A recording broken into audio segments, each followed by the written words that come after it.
Mark P. Otten back with you. Okay, hopefully this is working. Hello, everyone.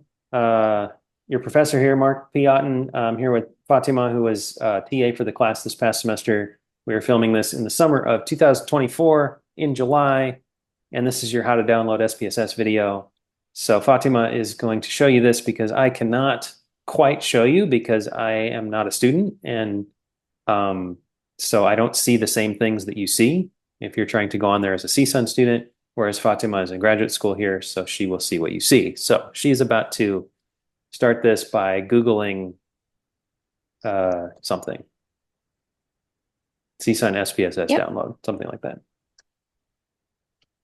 So it's important that you do CSUN SPSS download as opposed to just SPSS download, first of all, because if you just do the SPSS without the CSUN, as she's showing you here, it's going to give you like stuff that costs money and you don't want to pay any money. This is all free.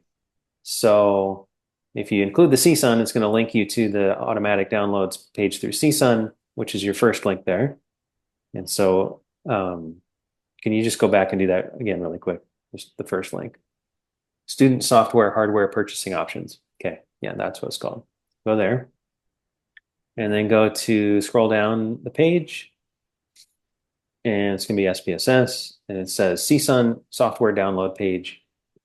I don't know why it says SPSS 23 because it's actually SPSS like 29 or whatever. But anyway, doesn't matter. So you hit that link there and then you click to log in. This is where you type in your information as a student. Fatima's already done that. So she already logged in. So it takes her straight to the downloads page. And then you also see, by the way, Microsoft Office there. So Microsoft Office includes both Word and Excel. So some of y'all might be interested in Excel. We're using Excel for this class. So you can get that there as well. It's also free.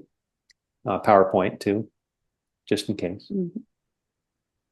And then, okay, so then SPSS gives you two different versions there. You can go ahead and get SPSS 29, shouldn't matter which one. And then there's a site license key. So hit the site license key button and you're going to save this like, it's like a little barcode for what you need when you're installing it later. The funny thing is we're filming this in July 24. It says this license is about to expire. So that's probably fine in that after the end of this month, there will probably be a new license key that pops up for you, and that one will be expiring next year. That's what I'm hoping.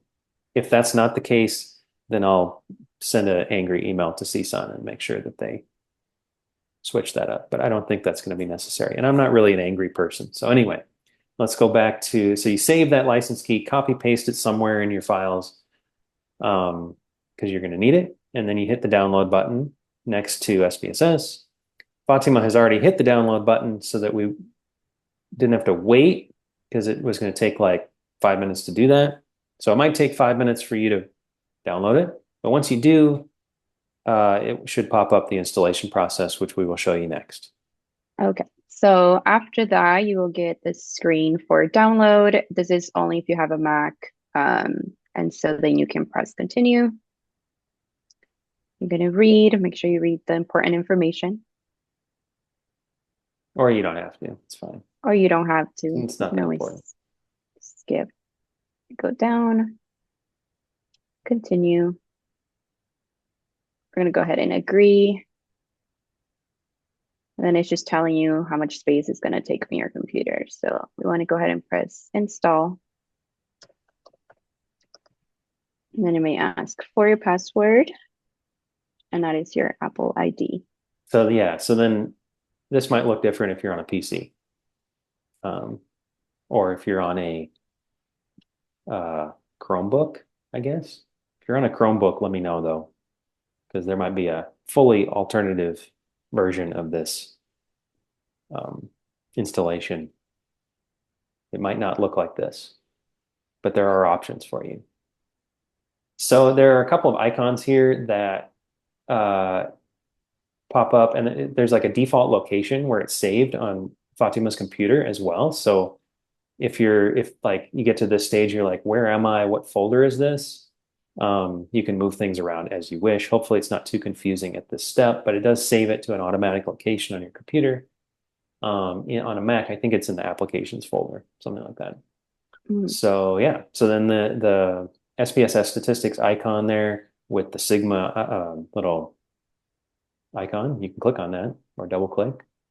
And I think you're good if you did it right. You might need the license key though. We'll wait for Fatima's computer to get this going. Okay, so once the program loads for the first time, it took Fatima's computer a minute to do that. It depends on your computer, I guess, processing speed and whatnot, how fast that will go the first time or subsequent times. But anyway, this is the home screen. It pops up this welcome screen. You can pretty much just hit close. You can also hit a new data set, but I'm just going to have you hit close. And it's going to take you to the output screen there. There's two separate screens that SPSS usually offers for you. One is a data screen and one is an output screen. You can kind of just move the output screen out of the way like Fatima has done and go to the data screen here. And this is an empty spreadsheet. On the bottom, it shows the data view tab, and then it shows the variable view tab, which you can click on if you want. And I think that's where we will pause because there will be SPSS tutorial videos from here showing you how to enter data and do our fancy statistical analyses from here. So we didn't have to enter the license key, Fatima. What happened? I think it's because I already have a license key, but it is letting me know that mine will expire in 10 days. Yeah. Okay. So I will probably keep an eye out and update that license key through the CSUN website. Yeah, and I think somewhere along that installation process, there might be a hidden step in there that Fatima did not have to fulfill, which was enter the license key, and then you'll be done and hit finish or something like that. So watch out for that. If you get stuck at that step, just let me know. Otherwise, that's it.